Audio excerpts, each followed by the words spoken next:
Det gør en forskel for integrationen, hvordan vi taler om de mennesker, der har valgt Danmark som deres nye hjemland. I USA har præsident Obama netop i disse dage holdt en tale, hvor han fortæller om sit syn på USA's indvandrere, nemlig som en ressource, der er med til at gøre USA til et stærkt samfund. For more than 200 years, our tradition of welcoming immigrants from around the world has given us a tremendous advantage over other nations. It's kept us youthful, dynamic, and entrepreneurial. It has shaped our character as a people with limitless possibilities. I Danmark har Danmarks største parti valgt at se på indvandrerne, i hvert fald dem, der er muslimer, som nogen, der ikke gider arbejde og som ikke bidrager til det danske samfund.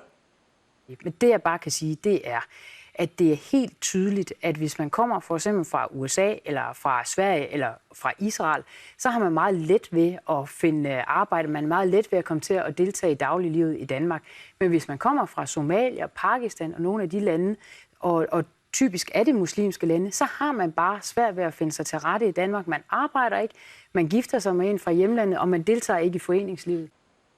Jeg synes, det er tankevækkende, hvordan USA's præsident taler om indvandrere som en ressource, mens Danmarks største parti primært taler om indvandrere som et samfundsproblem.